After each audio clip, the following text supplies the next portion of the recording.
Hi, welcome back to my channel. My name is Brianne Boyce. I'm your mindset mentor and motivator. I have a special request to actually talk more about communication. I did a video on pussyfooting is for cats, how to be blunt without being brutal. And I just want to talk to you guys a little bit more about communication today. And it's one of the hardest things that we have to do, but that's okay. Just understand that it is a skill developed over time. And I always thought communication is the #1 key. Be open and make sure you're saying exactly what you mean. But there's a missing component: comprehension. Comprehension means that somebody has to actually understand what you're trying to communicate in order for the communication lines to be effective. So you need to really understand the person. And how can you do that? If you're trying to get a point across, you have to have a hard conversation, a tough conversation. The best thing that you could do for both parties involved, or all the parties involved, is seek to understand, rather than to be understood. If your mission is to go in there and understand the other person's point of view, that's going to de-escalate any anger, tension, hostility, angst, anything that you're going up against, because you're looking to understand the other person's side. And if they're also looking to understand where you're coming from, that's going to breed compassion, calmness, and it's going to allow you to comprehend how to communicate back with the other person. What kind of language do they speak? How do they communicate? What are their word styles? That's going to let you get your points across a lot easier. And I need to encourage you. Tough conversations need be had. The worst thing you can do is hold back, not communicate, not speak what's on your mind, because that's going to get you into trouble anywhere. Think of a management business situation. If there's something going on that an employee is doing that a manager doesn't like, and they don't communicate that and sit that employee down, well, guess what's going to happen? The employee is going to keep doing the exact same thing, or the business partner will keep repeating the exact same thing that's upsetting the management or leadership, and then that's going to create an underlying subconscious tension and resentment and anger towards them. It's going to ruin that bond between management and employer, because expectations aren't being met. And when there's gap between expectation and experience, anger gets involved. Anger is a secondary emotion. Fear is a secondary emotion. There's always something underlying it and something deeper, and it's stemming from somewhere. So in order to avoid the anger and hostility phase, it's always great to make sure that you are open and communicating. It's like that with friendships or relationships or people in general. You need to be able to sit down, take the emotion out of it. We all have a tendency where we can get in our head. We can start overthinking. We can fabricate stories that don't even exist. We can make ourselves feel guilty for things that aren't even real.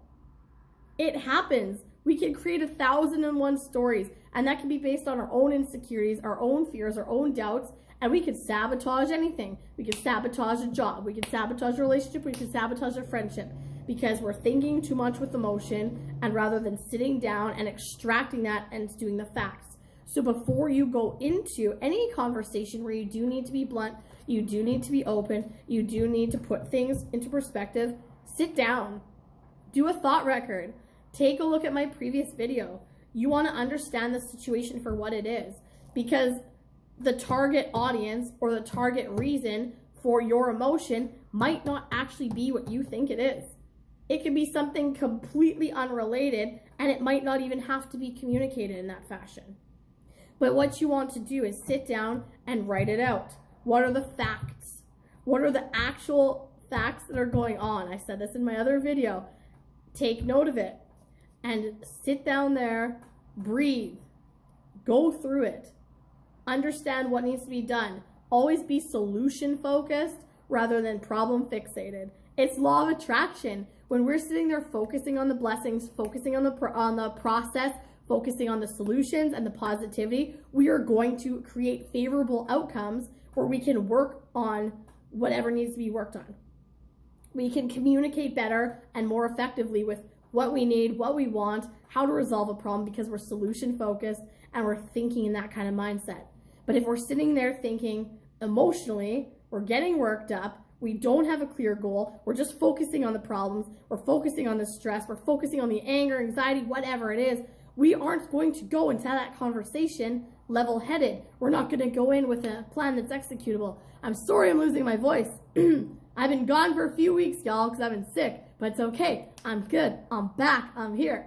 But anyway, you don't want to be problem-focused. When you focus on problems, you focus on negative emotions, you focus on all those things, that's what you're going to attract, and it's not going to resolve anything. But if you're going in with a plan, with a goal, with clarity, with a list of things to do, with the facts of the matter, solution-focused, excited to solve it, because any situation is just an opportunity to learn and grow. Any failure, any mistake, any conflict, any hurdle, it's an opportunity to grow. It's not a failure. It's not a mountain. So don't turn a molehill into a mountain by overwhelming yourself. And they always say, before you do anything, before a word comes out of your mouth, it's like a stone thrown. Once you throw a stone, you can't take it back. Once you squeeze toothpaste out of a tube, are you going to get it back in?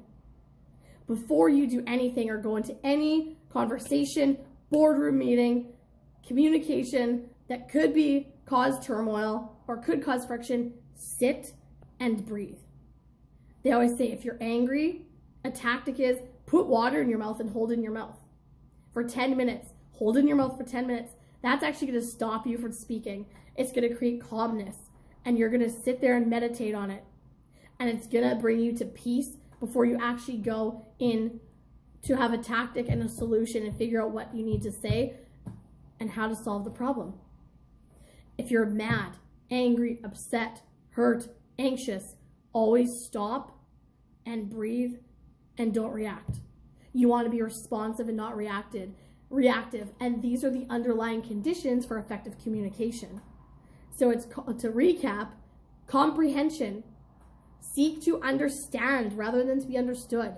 Ask those questions. Be a professional question asker. Get to know the person. That's going to help you drive a solution. Get to know the situation. That's going to drive a solution. And then you want to make sure before you do anything, take the emotion out of it. Write down the facts. Meditate. Be calm. Be still. And then go in being solution focused. What outcomes do you want? What do you want to see? How are you going to get there? What goals do you have in mind? And be positive. Work on this together. That's what boardroom meetings are for. That's why there's a team.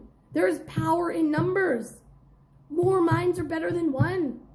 So work together to create these solutions, and you'll get through them better, stronger, faster. But before you do that, it all comes down to comprehension and understanding. And that's the best point about communication. So I hope that helps you guys. If you want me to get into more in depth about how to communicate tough subjects or anything like that, let me know. Hit me up in the comment section. Thank you for your support. Make sure to subscribe, hit the notification bell, and share it with a friend that this could be useful for. It may help them out, and it helps me know that I'm doing a great job. I hope you have a blessed rest of your week, a great weekend, and may God bless you and be good to you.